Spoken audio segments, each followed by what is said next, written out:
Coming up on today's Locked On Senators, we've got sober second thoughts after the Sens opened their 2023-24 season with a 5-3 loss in Carolina. But Ross, there's no place like home, and that's where the Sens are heading back to Ottawa for a 5-game homestand. They're just like me, for real. We'll get into all that and more. This is the Locked On Senators podcast. It's your team every day. Your Locked On Senators, your daily podcast on the Ottawa Senators. Part of the Locked On Podcast Network. Your team every day.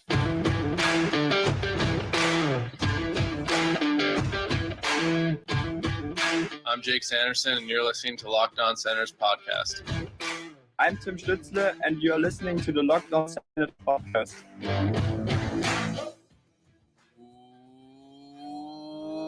Welcome inside episode 893 of the Locked On Senators podcast. I'm Ross Levitan on the outskirts of enemy territory in Winnipeg, Manitoba, alongside Brandon Piller up in the Blue Mountains. You can follow Locked On Senators on Twitter at Sens Central, on Instagram, LockedOn.Senators. The show is free and available on all podcast platforms, including on YouTube. Today's episode is also brought to you by the FanDuel Sportsbook. It's the official sportsbook of Locked On. You can make every moment more, and right now, new customers can bet $5 and get $200 in bonus bets guaranteed. Visit FanDuel.com/LockedOn today to get started. Today is Thursday, October 12th, and Pilsy, we've had a chance to sleep after our first postcast of the season. How are you feeling following that loss? It's a tough loss because the Sens had a chance to hang on here, and then they let it go at the end of the game. Where have we seen that before? Lots last season. But I said it in the postcast, and I still feel the same after getting some time to sleep on it. If this team has a full roster, I think they have a much better chance at winning the game. Now, obviously, that's an obvious point, but they came out flying in the first period. Like, the Sens were the better team by a mile in the first period. Then second team, they're still going a bit, but then halfway through the second, you could tell that these guys were starting to wear down, and the depth and the discipline and poise of the Carolina Hurricanes kind of got to them. And then the Sens just weren't able to hang on. And then at the second half of the third period, they just fell off a cliff and the Hurricanes took over. Where are you at on the pendulum of bad penalties taken by the team versus bad penalties because the refs probably called something they shouldn't? A bit of both, I would say. But the Sens... On both teams. There were some weak stick infractions in that game. Oh, yeah. There certainly was. But the Senators, they had some tired frustration penalties at the end. Timmy tripping a guy behind the Hurricanes net. That's just, he's gassed and it can't keep up with them. And then Brady cross-checks Pesce. The puck's already been gone for like 3 or 4 seconds and the ref's right there. So that's a tough one as well. And then Brady gets into it with Jordan Staal at the end of the game. So you could tell he wasn't happy with how that game turned out. So again, I think that comes down to these guys being tired. Now, some people, when I made that comment, they were like, well, Zach McEwen being inserted into the lineup isn't going to do much. Well, yeah, sure. But the issue is you got to make up for that ice time. And that's guys double shifting, switching guys within lines. It's just, coaches do not want to play with 11 forwards. And I mean, some guys like 11 and 7, Guy Boucher. But if you're not going to have that 7th defenseman, you probably don't want that because it just jumbles everything. Forwards end up having more ice time and they're not with their regular lines. And it's just not a good way to start. So hopefully, Ross, I'm not a cap expert, so I don't know how this is going to work, but rumor has it they might be able to have an emergency call-up for the weekend. I've got the numbers on what the parameters are for that, but I'll get to that at the start of the next segment. Remind me if it gets past me. But in the game last night, Carolina has 42 shots on goal. You're not going to win many games when you give up 40 or more, unless it's Anton Forsberg. We know he loves getting 40 or more. But in all seriousness, the Hurricanes just pulled away. That second period in particular, they doubled Ottawa in shots, 18-9. And say what you want about the different penalties within, and that jumbled the ice time. as well, but there is still some head scratchers to me from a perspective of who's playing how much. When you're down to 11 forwards, and I did not think Kastelic was very good last night. No. I really didn't. I haven't thought he's been that good in all of preseason as well. But 7.5 minutes, like at this point, you're basically playing 10 forwards versus 11. Yeah, honestly, and no other forward had less than 10 minutes here. So for Cassie to only play 7.5, like that's tough. And like Cassie, this should have been a good game for him. Like I thought he matched up well against the Carolina Hurricanes bottom six, and he's been a guy that historically has been very strong in the faceoff dot. So it wasn't a good game for him, that's for sure. Senators went 0 for 4 on the power play. Is that concerning to you?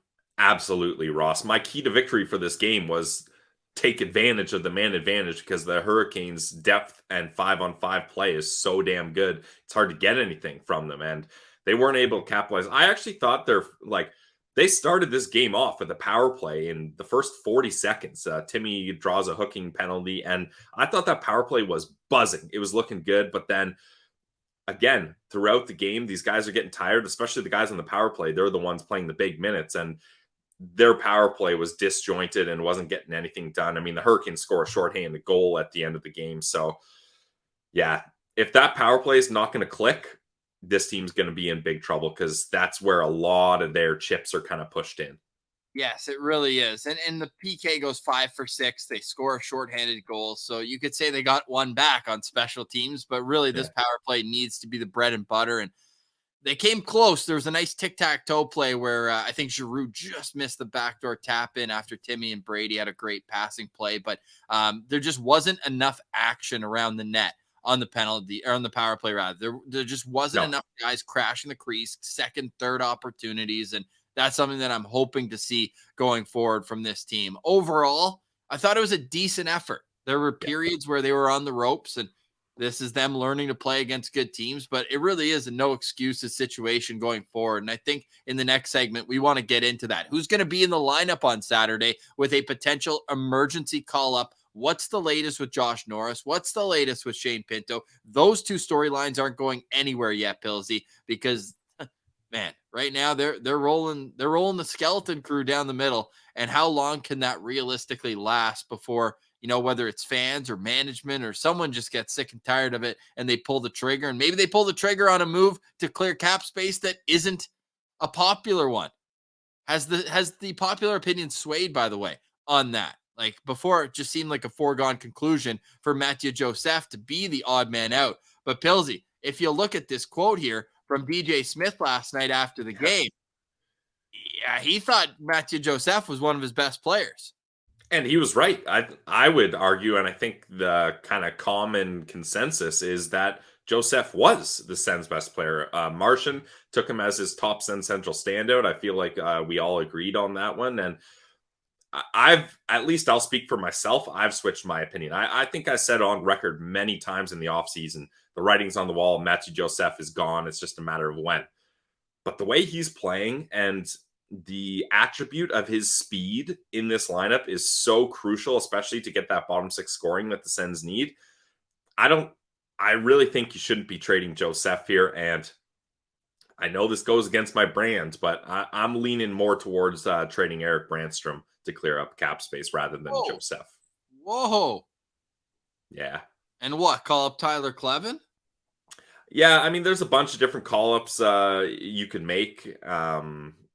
Clevin's probably your best option there. I mean, you can have a stopgap guy like Hetherington or Larson come in and just play bottom pair. I mean, that's not ideal, but you got to make sacrifices to find a way to get Shane Pinto back into this lineup because Josh Norris's health is so concerning. Like my priority is on Shane Pinto. Josh Norris, if you have him, that's lucky, but I'm not kind of relying on him to provide much for this team just with how fragile he seems to be right now. Yeah, it almost seems like a bonus at this point. Exactly. If and when he's back, the Sens have to be able to truck on without him. As tough as that may be, we will have a next opportunity with us boots on the ground Saturday against Philly, then Sunday against Tampa. Looking forward to the home opener. The Sens are back-to-back home opener winners after not having fans there 3 years ago for the COVID year. So an exciting weekend ahead in Ottawa, but who will be in the lineup? We have so many more questions to ask about this homestand. We'll get into that next. You're listening to Locked On Senators. Today's episode is brought to you by our friends over at Mary J's. Guys, Mary J's is a new local sponsor with us. We love them over there. They're a locally owned cannabis dispensary in the Ottawa area. They started off with good roots, just three best friends making a life-changing decision, and they opened up a store in Kingston. They slept on their air mattresses on the floor to make ends meet through hard work and dedication. They're booming. They've got 4 stores in Ottawa and a store in Cobourg. For everyone in Ottawa, there are 4 locations. You got Riverside South, Orleans, Greeley, and Russell. Mary J's offers the best and newest products in the market, and they're adding new stuff to the menu every single week. They got everything you need, whether you're looking to get your feet wet and try some new products, or you're a seasoned pro and you already know what you want. Mary J's offers competitive pricing. In fact, they'll price match any store in Ottawa, any store. So that means you're guaranteed to get the best price around at Mary J's. Mary J's has the best customer service, and they've got the friendliest bud tenders who are ready to help you out. One of the owners, Dashy, is a diehard Sens fan. His favorite number is 18. Not for Tim Stutzla, he's not a new Sens fan, but for Marian Hossa. So go to the stores, say what up to Dashy, talk Sens about him, and enjoy all the products Mary J's has to offer. Today's episode is also brought to you by our friends at FanDuel. The FanDuel Sportsbook is the official sportsbook of Locked On. You can make every moment more by visiting FanDuel.com/LockedOn. You can snap back into NFL season. You can snap back into NHL season. Right now, new customers on FanDuel are getting $200 in bonus bets guaranteed when you place a $5 wager. That's $200 in bonus bets, win or lose. And if you've been thinking about joining FanDuel, there's no better time to get in on the action than right now. The app is so easy to use, and a wide range of betting options, including spreads, player props, over-unders, and my favorite, same-game parlays. So visit FanDuel.com/LockedOn and kick off the NHL season. FanDuel is the official sportsbook of the Locked On Podcast Network.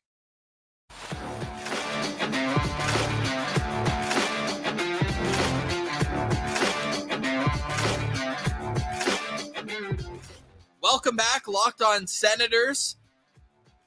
Going right to the airport from here, fella. Woo! Heading to the nation's capital. You'll be making the pilgrimage in. You got your canoe ready? Yeah, I got my life jacket and paddle all ready to go here. Ross, one thing I do like is traditions staying in place. Obviously, us going to the home opener, that's a tradition we're working on. But Pilsey's parlay of the day, being oh so close every time, but just not quite getting it. That's a classic move. I had the reverse puck line and the over hit, but the Sens lost by 2 goals instead, and didn't go my way there. It didn't.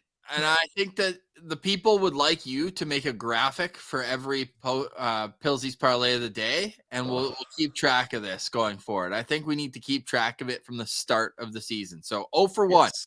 0 for 1. 0 for 1 ain't bad. If you get the next one, you're 50%. You're laughing. Yeah, and the home opener, I'm going to be cooking up some fun bets, that's for sure, with our friends over at FanDuel. So follow along for that. Absolutely. Pilsey, if I sound distracted, if I sound like, maybe I don't have an extra step, I hop in my step. Uh-oh. It's because the Senators just posted a cryptic post on Twitter, and I think the day has finally come. The Grim Reaper has knocked on our door, and he's brought with him a jersey advertisement patch. But with that jersey advertisement patch comes a couple bags of cash, those brown bags with the dollar signs on them. And if you're Michael Andlauer, you just forked over $950 million, you might be accepting of that. Now, Ross, we're on different sides of this argument. I don't care that much. In fact, for me, it's kind of silly that the Sens hadn't already done this. That's a lot of money you're leaving out on the table. And From our cryptic deciphering, it seems like it's going to be a bank, and a bank that has relatively similar color schemes to the Sens. So that's the most you can hope for, is at least it's not some dumb other color, like at least we don't have like a TikTok sponsoring us or something like that. That would be embarrassing. Or milk. Yes. Yeah, the Sens jerseys are just so clean. It just feels like a little gross. So obviously, I would prefer not to have it, Ross. But if everyone else is doing it, you're just leaving money on the table, and they're subtle enough that we're not NASCAR drivers or Liga players at this point. Yes. But we got to stand up for it, Pilsy, because we can't get to that point where it's like, there's more logos of other advertisers than like the team logo on the jerseys. We can't get to that point here. Agreed. I would have preferred the advertisement, and it would have been less valuable real estate. But on the pants, like, why can't it be on the pants? It's a lot less dollars if it's on the pants. That's why. Yeah. Fair. But anyways, we'll figure it out. And if you haven't seen the message, it was a C. Like a Halifax. I think they shot it in Halifax, I'd imagine. But the C, and then it was an I, and then it was a bunch of B's, and then it was a C again. So could it be CIBC?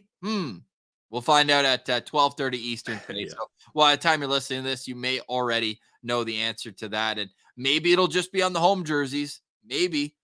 Because they didn't announce it for the road ones before the opening game yesterday. But we'll see. Obviously, it was going to happen sooner than later, but I'm still going to kick and scream and complain about it, because I do think that there was something. You're right. There was something special about NHL jerseys not having sponsors and just looking crisp, clean. It was like you graduated to that level, because there had been jersey patches. Like Belleville wore, what was it? The car they helped. CAA, thank you. Yeah, the name of the arena. Yep. They've been wearing those patches for years, and we'll get used to it, but disappointing nonetheless. I was disappointed yesterday that the Senators only had 11 forwards in the lineup, 6 defensemen. So they can call up any forward on an emergency recall that makes under $870,000. Bills. Yeah, under? What about exactly $870,000? Because that's what Yuri Smejkal makes. No, I think that they're all right here. I'm looking up because Steve Lloyd from TSN 1200, he's the cap guy here, so he's got this all figured out. The player has to make $875,000 or less. So the formula is league minimum plus $100K. Järventie is the only forward who cannot be called up. He makes $894. That's disappointing, because other than Smejkal, that would be the guy I'm looking at. Yes, but Yuri Smejkal, you have to think, is getting called up today. He was on the power play at practice the day that he got sent down. Yeah, I think that's definitely the play. And thinking about it, that's probably why they settled on the 870 number for him. That's interesting. Right? Yeah. Wow. They got the cap all figured out. Yeah, they're like, our cap is so screwed. Let's focus all our attention on making sure our emergency call-ups can work. Now, I will say the Sens weren't the only team in the league that had to play a man short last night.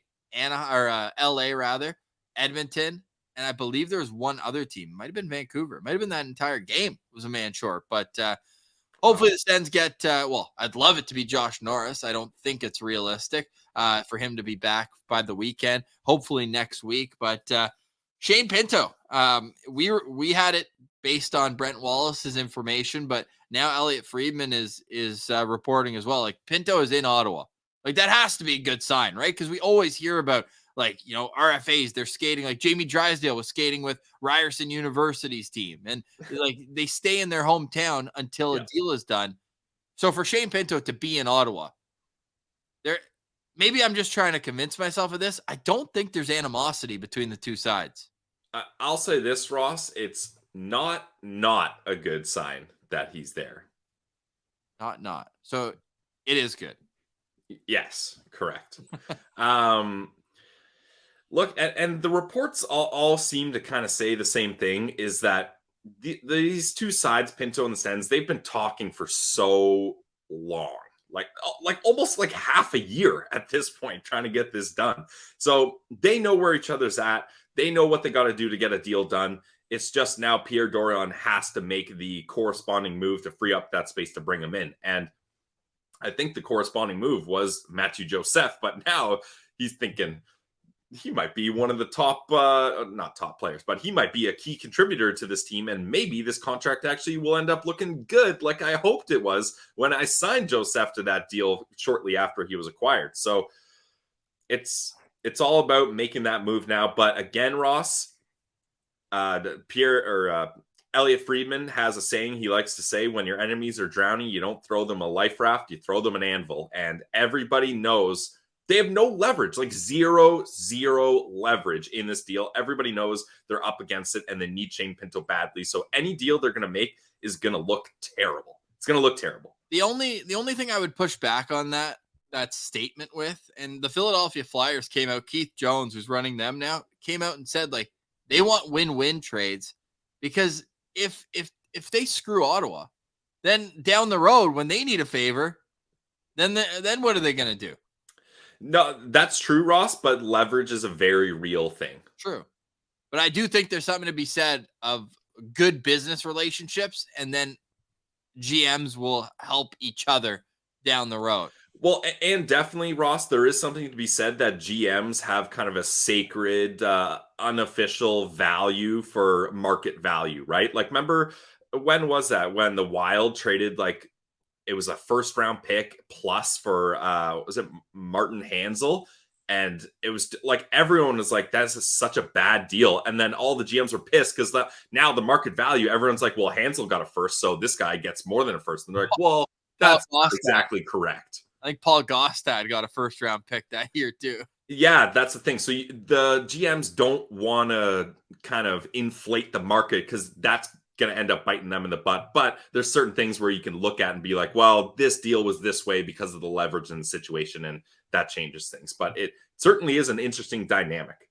It's the most interesting storyline for the Ottawa Senators right now. When will Shane Pinto be signed? And then how soon after will he be available to get into the lineup and help this Ottawa Senators team that now plays their next 5 games at home? They've got Philadelphia, 1 p.m. Eastern on Saturday, Tampa, 7 o'clock on Sunday. Then they've got Washington, then Detroit afternoon game on a Saturday, and then Buffalo on the day where all teams are playing. So it's a staggered start, no Ring of Honor induction. Frozen frenzy.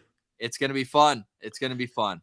One thing, just to put it out here, I don't really feel, well, no, I think I know how I feel about this, but I want to put it out here. Some people have been floating the idea, hey, Norris as a centerman, that's a lot of work on his shoulders doing faceoffs and stuff. Maybe you move him to the wing. How do you feel about that? Don't love it. Me neither. But again, I've been on the argument, I don't want him taking faceoffs. So if he's a winger, he's not going to take faceoffs. It's all about his shot. If you can get him on the ice and shooting and being healthy, even if it's in a different, lesser role, maybe that's the direction you have to take. Desperate times call for desperate measures, Ross. And I think unless the Sens are able to get Pinto done, they're in desperate times. Gut feeling. Does Josh Norris play on this 5-game homestand? Yes. Okay. There you have it. Let's preview that 5-game homestand, discuss how many wins need to happen throughout and more. This is Locked On Senators. Today's episode is brought to you by our friends over at Sleeper. Guys, the NHL season is here. Will the Sens have the season we've all been yearning for? Jeez, I hope so. I absolutely love the NHL and know you do as well. So that's why I want to tell you about the Sleeper app. The Sleeper app is the official daily fantasy app of the Locked On NHL Network, and it should be your go-to daily fantasy sports, especially fantasy hockey. With Sleeper, you can win 100 times your cash on daily fantasy. And Ross, this is probably something you'll like, maybe not so much for me because I am an excellent keeper league and year-long fantasy drafter. But for you, you can clean up your mistakes and draft a new roster every single day. So that's something that you can hold on to, Ross, in daily fantasy rather than the longer-term ones. You can also play NFL, MLB, basketball, college football. They've got group chats so you can talk smack. Your entries can be made in less than a minute. Time is money. And the NHL has never been more exciting than it is now, with players all around the league like Tim Stützle, Jake Sanderson, Brady Tkachuk, and more. You got to hop on to Sleeper app. Their stats are goals, assists, saves, plus minus, the classic ones. So 100 times payouts on Sleeper. So start paying attention and get your picks right, and you could win big. Use promo code LOCKEDONNHL, and you'll get up to $100 match on your first deposit. Terms and conditions apply. That's Locked On NHL. See Sleeper's terms of use for details. Today's episode also brought to you by our friends at Shawarma Palace. We are so close to getting me a Shawarma Palace. I can't wait. Ross, to just quickly interject here. I was going to get shawarma for lunch at a competitor shawarma place in Collingwood, and I was like, what am I doing? I got to save it for the real thing. I'm heading to the shawarma capital of Canada, Shawarma Palace, in a couple days. I'm not about to ruin my shawarma appetite with some other guys. Yeah, you don't need to do that. Forget the other guys. Come to Shawarma Palace, where they've got the seal of longevity. They opened with one store in 1997, and now you can find them at 7 different locations all around Ottawa. You can also get them online with Uber Eats. So go eat like a royal today. Eat at Shawarma Palace. Get the extra garlic. Get the fresh turnip. You get everything you need is in that platter. And when I say everything, yeah, leftovers as well. If you can eat that whole thing in one sitting, power to you, because that is a sizable amount of fresh food. So get fuel filled today. Get fuel filled. Go eat at Shawarma Palace.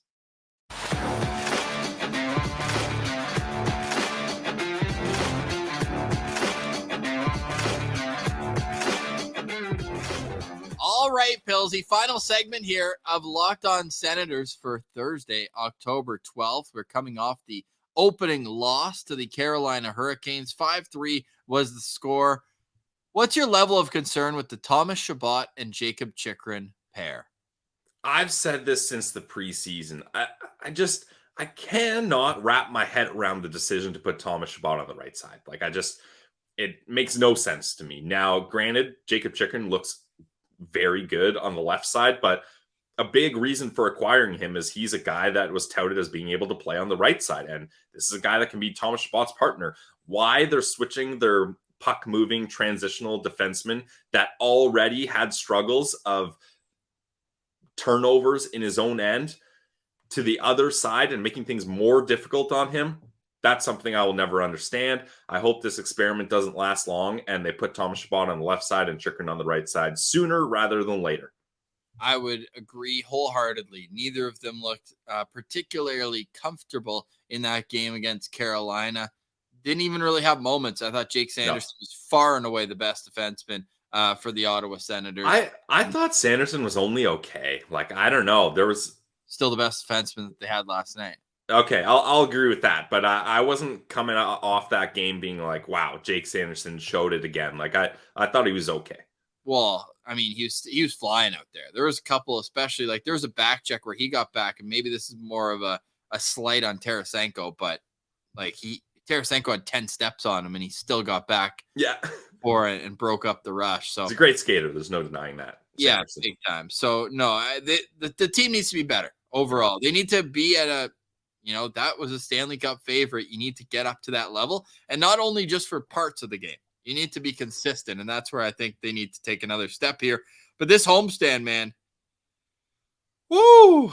This is a juicy meatball where you've got the divisional opponents, you've got a rivalry brewing with the House Cat coming next Saturday, and you've got the home opener here. Giroux's going to get honored on Saturday.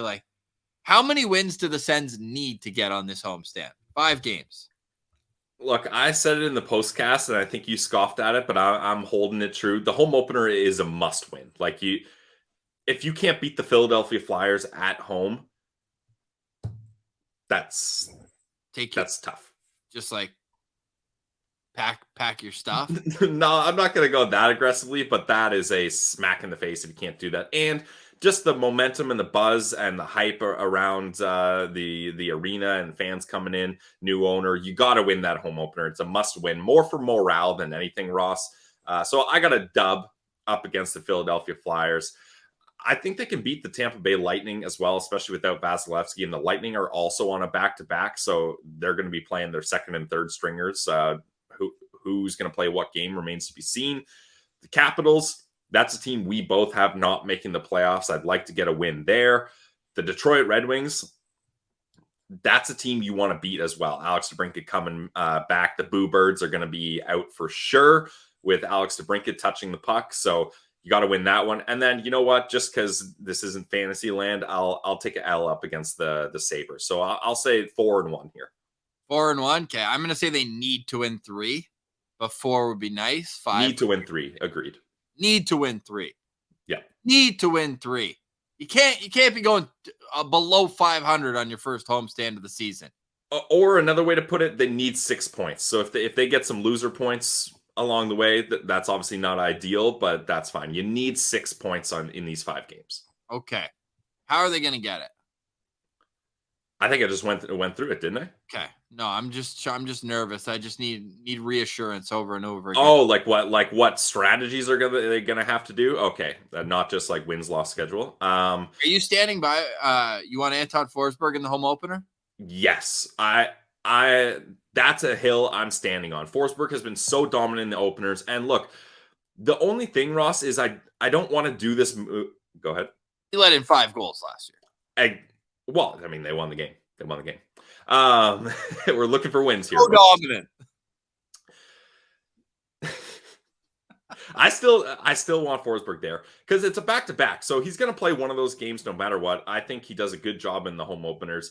But the only thing is I don't want it to be spun as Korpisalo like losing faith already. Like it's been one game. I thought for most of the game, Korpisalo was good. Just the last 2 goals, which ended up being the game winners. Yeah, the reach over. I mean, Zach Burke is going to have to work through that. You can't be doing that. I think the 5th goal might have been worse. No.